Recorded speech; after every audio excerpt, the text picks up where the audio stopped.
Going live. We're live. Hi. Hello. Hello, everybody. Thank you for joining us on a Tuesday instead of a Monday. I almost said happy Monday, but then I realized it is not Monday. It is dreary where I am. Hopefully, the weather is much better for all of you, and we appreciate you coming on. Adam is here. I'm here. In Thanks his for having fun me shirt. Huh? Yes, I like your shirt. Thank you. I'm glad. This is one that I picked out without your approval, so that was a risk. Oh my God, it's always a risk. Okay, I think that we should go and get started. Let's do it. Let's do it. Please lower your head and watch your step while boarding. Welcome to the Attractions Podcast. You are all clear for dispatch. Have fun.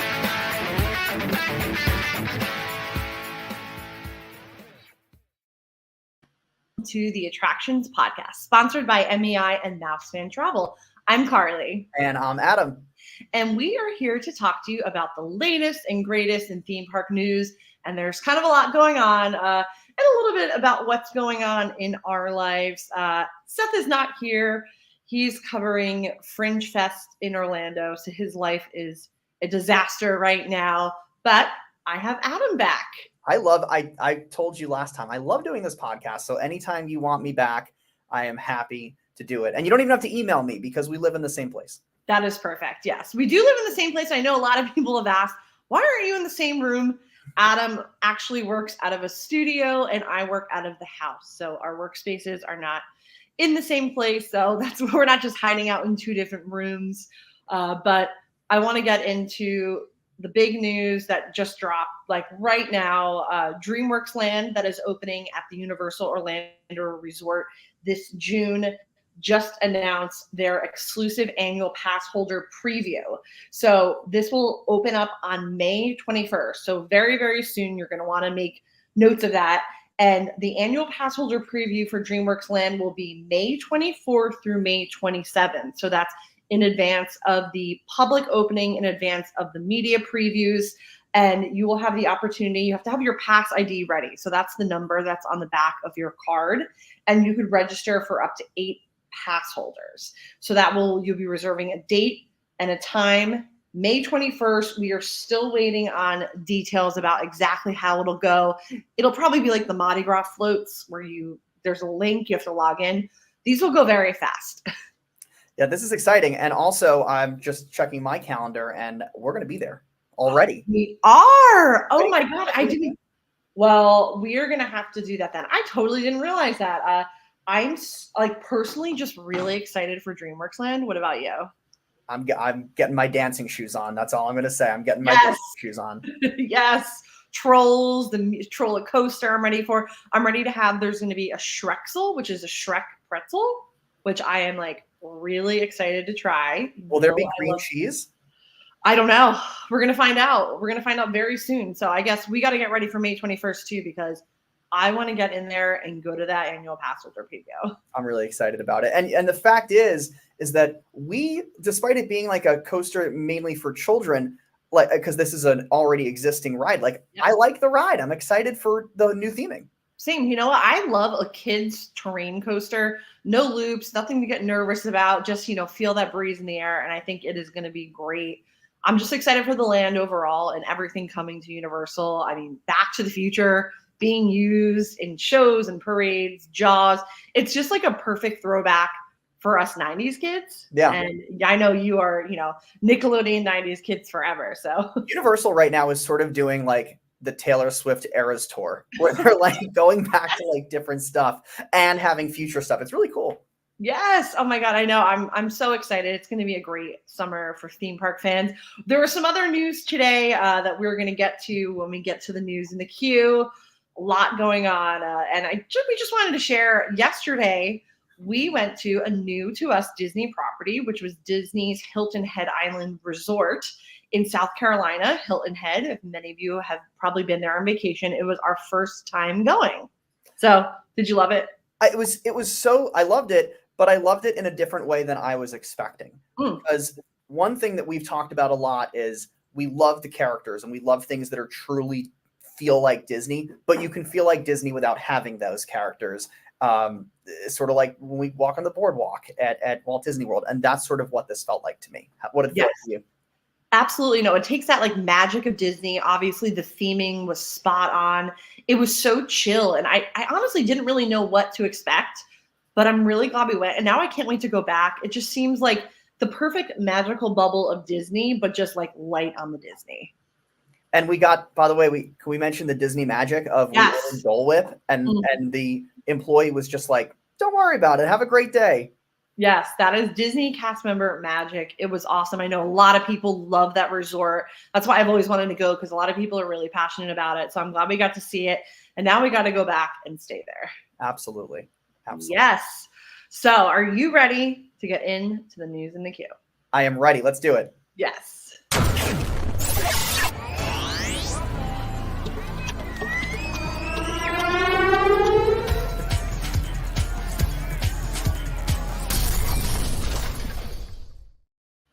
Hey, the big news of the weekend that was sort of spoiled, but then officially announced during the American Idol broadcast. Tiana's Bayou Adventure will be opening June 28th at Magic Kingdom Park at Walt Disney World. This is the complete reimagining of the former Splash Mountain. It is not opening at Disneyland till later in the year projected, but it will be officially opening at Walt Disney World June 28th. Are you ready? Sure. Yeah. This is how I always felt about this. Yes. I like Splash Mountain. I think the retheming is gonna be cool. I'm excited, mostly honestly, to see the animatronics in action. Yes, and if you've been following along, they've been releasing information about these animatronics. We're basically getting the most state-of-the-art version of audio animatronics that Disney has ever developed. This first debuted over at the World of Frozen at Hong Kong Disneyland. So basically, this is super fluid motions like we haven't seen yet in audio animatronics, and they make them seem lifelike. So if you've ever been on Frozen Ever After at Epcot, you know kind of the dead stare in the face is a little weird. We are not going to get that. We are going to get dozens of these state-of-the-art, best of its kind audio animatronics throughout Tiana's Bayou Adventure. Expect Princess Tiana, Mama Odie, the jazz-loving alligator, Louie. They're really doing it up, and they've released a lot of little teaser videos, and I'm excited now. Yeah, well, now that you said that, I am excited. Hopefully, it's a really great ride and not just pretty good. Sure as you're born. Sorry. Yes, I do think it is going to be great. I am excited, like definitely for the animatronics. And then I just kind of wanted to go over. So we just got Disney Parks blog released a know before you go, kind of everything you need to know about this. And the big thing is the pass holder previews. So the pass holder previews are going to be taking place ahead of the official opening on June 28th, on June 13th, 14th, 16th, 17th, 18th, and 20th. And we're going to be using a virtual queue if you're an annual pass holder. There's going to be two ways to get it. There'll be a 7 a.m. virtual queue and a 1 p.m. virtual queue. The most important part of this is that you have to have a theme park reservation for that day. Seth was just in there trying to get one. Took him about 35 minutes to get in there, but he was able to snag one. If you have a Magic Kingdom reservation, you can get in that 7 a.m. queue. If you have another park, Epcot, whatever, you can get in that 1 p.m. queue. You do not have to check into a theme park before requesting to join the virtual queue, but this is going to be very popular. Yeah. But the good thing is, I always say when one new attraction opens, that means the second newest has less of a wait. So you'll probably go on Tron during that period of time. Yes. Oh my God. Yeah. We can get some virtual queues for Tron that day. Exactly. But then also once the attraction does open, may the odds be ever in your favor. I know that a few of the Magic Kingdom reservations are fully booked up for those preview dates. We'll have all the information posted. Once the attraction does open on June 28th, it will also be using a virtual queue and a lightning lane through Disney Genie Plus. So there will be no standard queue just in the beginning, because if you are familiar with Splash Mountain, it has a high capacity. On the boats, during any given moment, it can hold about 1 hour queue worth of guests. So that's over 1,000 guests. It is going to move pretty quickly, but I think in the beginning, they just want to make sure, we got everything figured out. We're not loading up. So I can see the virtual queue kind of getting away maybe after the first month or so and moving to a standard queue, which I love. I don't mind waiting in a little bit of a line, a little bit. No, especially if you're going to get that just little bit of wetness in the hot Orlando months. Oh, I know. I am ready. It's been a long time coming. So definitely, if you want to read up on all that, we have all the annual pass holder information. We have all the information once it opens. There's also a DVC preview for eligible guests that are with registered hotel stays. So there's a lot going on. And if you did notice, the opening of DreamWorks Land is also the same time as the annual pass holder previews of Tiana's Bayou Adventure. So you can get a lot done in that mid-June range. Absolutely. And I think Brian is right. Brian commented that Tiana is going to move quicker than Seven Dwarfs Mine Train, and I can completely agree with that. Yes, it will be much higher of a guest capacity than Seven Dwarfs, unfortunately, which is still, after all these years, is a hard get on. I know I am excited, and we will be going on it very soon. Let's do it. Can't wait. Now, speaking of water rides, a little different. We're going to be talking about the Disney Cruise Line. I am so excited. The Disney Treasure will be the 6th ship in the fleet coming in December, and they are giving us more information on the Haunted Mansion parlor, which is going to be like the Star Wars hyperspace lounge on the Wish, basically the hardest space to get into on the ship. But you know what? It looks really, really worth it. They have been teasing us this storyline, and kind of they have their own version of, the bride that we know from the land version of Haunted Mansion in the States is now going to be a mermaid ghost bride. Did you see this? I did. Yes. It works so well with the theming of the boat. Mm-hmm. The other thing I noticed is, and I don't know if this is on purpose, but it's the same setup as the Star Wars bar on the Disney Wish. Yes. So it definitely seems like this physical space itself is about the same as their bar/lounge. It looks amazing, and it has that, big video screen. If you're sitting right up at the bar, like in the bar stools that you're looking out, that's going to be interactive and ever changing. And now they're giving us a little bit of details on the infamous bride who was set to get married to the sea captain before he vanished. I definitely recommend going through this article and looking at all the details. We really go into the story, some other characters like the Mariner, and then I'm sure you saw, did you see the tiki mugs? Yes, and I thought of you instantaneously. Yes. I will be purchasing both mugs. Whatever mugs they come out with will be in my collection. Brian also mentioned the Donald Duck chair. We don't know yet, and I don't know if they're going to announce it ahead or what, if it's going to be the replica or the real deal. If it's the real deal, I don't know. That's probably in the archives filed away.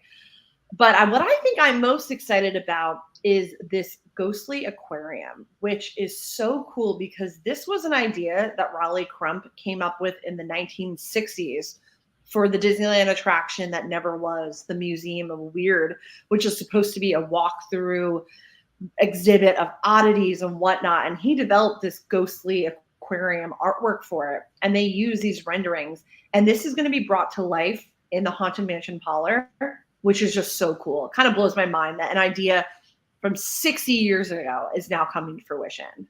And remember, this is a bar, so there's going to be more foolish mortals than ever before. Oh my God. Yes. Based on the drinks that we've seen, oh, I love that. That was really good. There will be a lot of foolish mortals, but there's also a lot of good mocktails. I personally can't wait. Do you think that's where we're going to hang when we go on the Treasure?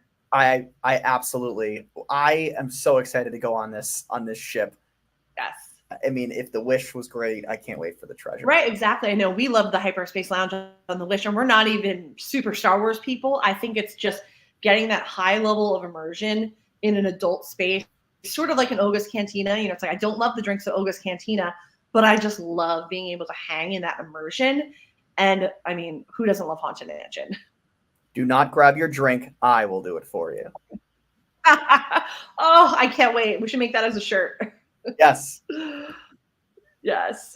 So now back to dry land. We finally have an update on the Polynesian's new Disney Vacation Club hotel tower. So, drumroll please. The official name is, thank you, is the Island Tower at Disney's Polynesian Villas and Bungalows. It's a long one, but Disney nomenclature is very important. Got to get it right. We'll call it Island Tower. So this is part of Disney's Polynesian Villas and Bungalows, which is the Disney Vacation Club portion of Disney's Polynesian Village Resort. We got to stay in some of the, I believe it was the studio, maybe a summer or two ago with the DVC. They also have those famous bungalows that are over the water. And now we know that the Island Tower, brand new tower, DVC, will be opening projected sometime this December. So I'm excited. I'm excited too. And the spirit of Aloha will be embedded into the rooms. Yes, I know. I used to love the Spirit of Aloha way back when it was Mickey's Luau and all the other versions. So now on that site, no more, will be a 10-story tower overlooking the Seven Seas Lagoon. You will have beautiful views of Magic Kingdom, Cinderella Castle. From the artist renderings, we see a pool of some sorts, although we don't have details on that yet. And the rooms are going to sleep from 2 to 9 guests, ranging from duo studios like we have seen before, all the way up to multi-bedroom penthouse villas. This looks really nice. Yeah.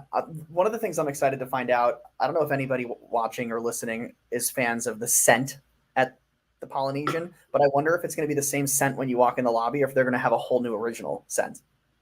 Right.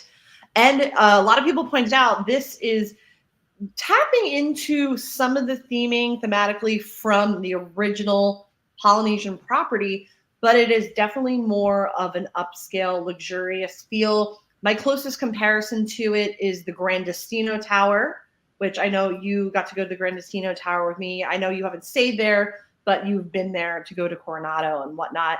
It has definitely that luxurious upscale feel. They worked with a lot of authentic Polynesian artists to make sure they kind of incorporate some authenticity into, Disney magic, of course, but they're going to be using kind of recycled fishing nets, preserved moss walls, sculptures, and we have all the pictures up on the website, but it's really a beautiful lobby. It is. It is. I really like the upscale, like the Swan Reserve and all these new places that are coming to Walt Disney World that just kind of give you a feeling, as much as we love theme parks, of kind of not being in a theme park while you still are in a theme park. Yeah, absolutely. I saw a lot of people kind of popping off on X when this was shown, the artist renderings. I don't know if I would be as excited as I am if it just looked like what we have already at the Polynesian. I agree. Right. I'm so glad it's so different. Right, I know. And the Polynesian is iconic, obviously, opening resort, 1971, but to have something that kind of takes that flavor and then brings it up to, an elevated level, I'm going to put it out there. It's probably going to be more points because it's brand new than the existing DVC, just like the standard DVC studio rooms that are at the Polynesian now. This is brand new. We also found out it will house Walt Disney World's first all-electric kitchen, which is so cool. So sustainability is going to be at the forefront of this. Most of it is being constructed off property. I'm excited for some sort of bar. I don't know what we're going to get. I can't wait to find out what that's going to be. More Foolish Mortals. Yes, more Foolish Mortals. But regardless, that will be opening this December, projected. Ahead of that, we will have the new DVC Fort Wilderness Campground. The new little cabins there are going to be opening this summer. So it's an exciting time for DVC properties. And remember, I always have to make sure I put this in my stories when I'm writing about DVC. You don't have to be DVC to stay there. You will be obviously paying a rack room rate, or you could rent points. We just did that at Saratoga Springs and it was awesome. So anyone will be able to stay there. You won't have first crack at it. So I think this will be quite popular, but we have those dates in our story. It'll be opening up in June with DVC members having a first crack, followed by annual pass holders, followed by standard guests. So if you are wanting to get into the spirit of aloha around the holidays, get to booking. There you go. Yes. So now, before we get to December, SeaWorld Orlando is going to be bringing a free summer concert series called Viva La Música, celebrating the music of Latin culture with food. Free concerts will be the highlight. There's some big names. John Cicada's in there. You can have reserved and premium seating that's available for purchase. Kids aren't left out of the action. There's crafts. And then, of course, a cornerstone of all the SeaWorld Orlando festivals is the food. They really do it up with these booths. There's frozen pina coladas, empanadas. We got to get back to SeaWorld Orlando. Yeah, they do it right. I mean, I always say we really don't visit SeaWorld enough. I mean, where else can you listen to music with a Latin flair and pet a dolphin at the same time? I mean, right, exactly. And then speaking of animals, maybe you'll get to ride Penguin Trek, which is the park's new family roller coaster. They haven't announced an official opening date for it yet, but they keep saying spring 2024. So we don't have that much longer left in spring. Right. Summer is coming really quick. Summer is coming very quickly. And now we are going to a different park up in Baltimore. We have Professor Screamore of SteamTown, who will be invading Six Flags America this June when the new SteamTown land opens. This is a reimagined space. And if you see our photo of Professor Screamore, he's got that steampunk thing going on. Yeah, this is cool. The first thought, we always talk about amusement parks versus theme parks and how Six Flags is typically more on the amusement side, but this is theming. I mean, this is theme park style stuff. Oh, absolutely. Yeah, this is a full reimagining of an existing land and several existing attractions. And they have this new original character called Professor Screamore. And he kind of took over the space by purchasing the land in secrecy. He has this really cool backstory. And at the heart of the land is going to be 4 attractions. 3 are reimaginings of former ones, but then there is a new steam whirler. And Adam, it might look familiar to you. It looks very similar to Carowinds. Yes, sir. That is correct.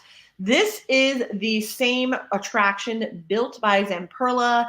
Carowinds, it's called a gear spin. Here it is called the Steam Whirler. It is a flat attraction with 4 arms that spin, but they never go upside down. They kind of like dance in tandem.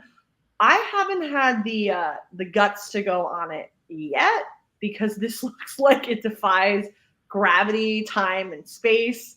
But if you're up at Six Flags, you can go on it. And this is a kind of a popular attraction. Flat rides are being added to a lot of parks. Hershey Park got some new flat ones. So this is going to be a wonderful addition if you enjoy those. Do you think you will go on it? Once. Yes. Yes. That's how we are with those rides. I mean, we love coasters. We love all this stuff. But sometimes these rides make me slightly ill. Yes, I will not lie that I am a little nervous to go on it, but if you are up in the Baltimore area this summer, SteamTown should be opening sometime this summer. We'll have an opening date for you real soon.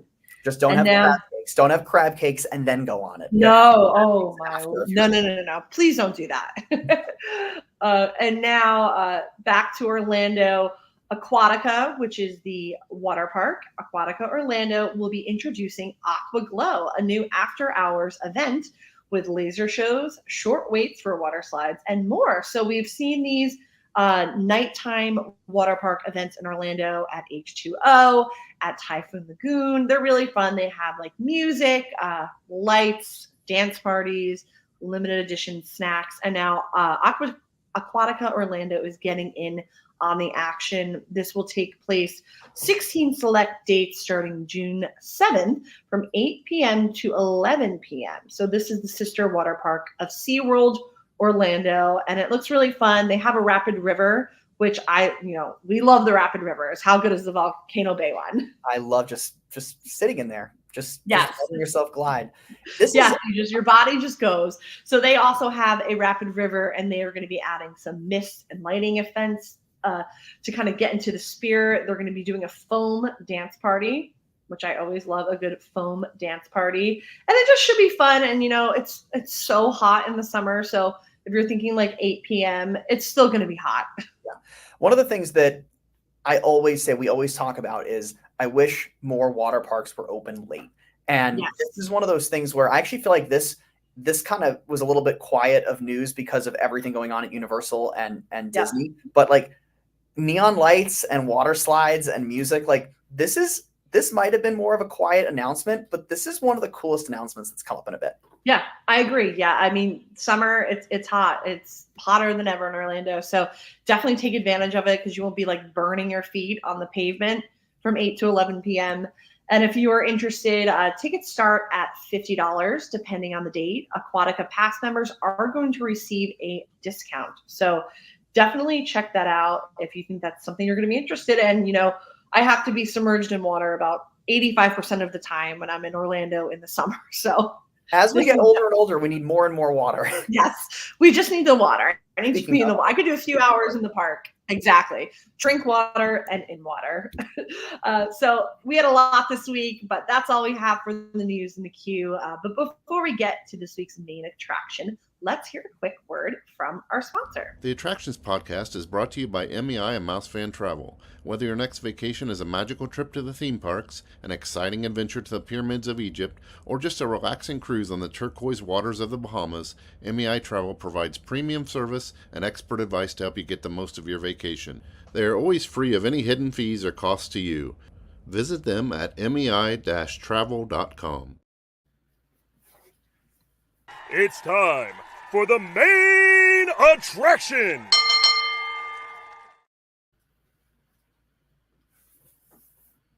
We are heading far from our home and going to Tokyo Disneyland, where Disney is offering a glimpse into Fantasy Springs.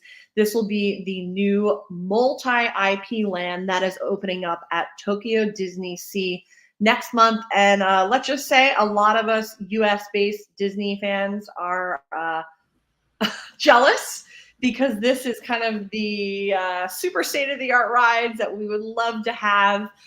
So this is going to be part of the Fantasy Springs expansion opening June 6th, Tokyo Disneyland Resort. At the heart of it is 3 neighborhoods, each with their own quick service dining and attractions that includes Peter Pan's Neverland, Frozen Kingdom, and also Rapunzel's Forest. And we have a wonderful in-depth look at this new lands that include a lot of photos, some things that I would love to go on. Peter Pan's Neverland Adventure looks really cool. It is a 3D attraction. It's kind of almost in the similar vein of Spider-Man Adventure and Islands of Adventure, with you're riding in a moving vehicle that goes from screen to screen, but there's also physical set pieces. And of course, what everyone was talking about is the attraction Rapunzel's Lantern Festival. If you have seen the videos from previews and photos from this, it just looks absolutely unbelievable. I mean, Tokyo Disney Sea, it's like the theme park that never stops. No. That's my bucket list theme park to go to. Yes, absolutely. There are so many amazing elements to this. Too much for us to go over here, but one of the things that I was really interested in is in the Peter Pan section. There is a quick service restaurant called Lookout Cookout. And I love the story behind this. It's kind of like a hideout for the lost kids, and it was made from parts of a shipwreck. And if you look through the images of both the exterior and the inside, there is some cool detailing. It's like there's so much detailing on the walls with the light fixtures. There's all sorts of things hanging. So I definitely recommend you go through this article and see what this all looks like. Of course, the Rapunzel attraction looks absolutely breathtaking, especially the scene with the lanterns and Flynn. And there's just a lot, and I am so jealous. And there's a royal banquet of Arendelle, which is similar to what we got to do on the Disney Wish. Yes. So there is a lot, we get so many new Frozen things recently. We had Hong Kong Disneyland, World of Frozen. We have Disneyland Paris that's opening up their own Frozen. So there's a lot going on. You're going to want to read through, because if you are planning to visit, they do have a system that will get you into the park. You're going to have to go through Premier Access or book a vacation package. This is attached to the new Fantasy Springs Hotel, which is will have its own direct entrance into the new land. So you're going to want to read through, because there's a lot of specifics that, their ticketing system is a little bit more complex than ours here. You may think ours here in the States is complex too, but they do have their own way they operate their system with Premier Access. But of course, that can be all visited starting June 6th when it opens. And you're going to want to learn all about that. Or, just to make it easier, this is a massive trip. I know, I'm like a type A with planning, but I'm definitely going to want to use some help with this one. So MEI and Mouse Fan Travel will definitely be able to help you. What ride do you think you'd want to go on? This is tough. They all look so different and so fantastic. But I think I just want to say Peter Pan. I mean, I've always said Peter Pan's Flight is a classic Disney attraction. Yep. What would it be like if it came out today? And I think this is what this is. Absolutely. And I know a lot of people have been agreeing with it. Michael Bingham said Peter Pan's Neverland Adventures looks amazing. It does look amazing. And I think you hit that nail on the head. A lot of the attractions I love are because of nostalgia. Peter Pan's Flight, Pirates of the Caribbean. So to be able to go on like a version of it that comes from the lens of today's technology, but to still encapsulate that nostalgia, I can't. We will go on it, hopefully sooner than later. So I cannot wait. I agree. Yes. Well, thank you all so much for joining us today. A lot of news, and I'm sure we're going to get on a roll with even more stuff. We had a lot of HHN's been teasing us with these social media videos. So we'll definitely keep on track to see what's going on with that, because any day now we should be getting at least some house announcement. It's definitely an exciting time if you're planning a trip for either this summer or fall, with a lot of new attractions and lands opening up. Before we go, we want to thank our sponsor, MEI and Mouse Fan Travel, and remind everybody to please give us a rating and review wherever you listen. You can follow all of us on the Attractions team by searching on Attractions Magazine at all your favorite social media accounts, or by following us at attractionsmagazine.com. And you're going to want to dig into this Fantasy Springs article, because there's a lot of little nuggets, and we have all the photos in there. Adam, where can everyone find you? I am on Instagram, Facebook, all that, everything, X at Adam Wartzel, and on Nashville Insider, which airs all across the country. Check your local listings, nashvilleinsider.tv/affiliates. Perfect. And you can find me on Instagram at Adventures by Carly, or X, so weird to say, I still want to say Twitter, at Carly Caramana. And until next week, I hope you folks stay safe, try something new, but most importantly, have fun. We will see you then. Bye.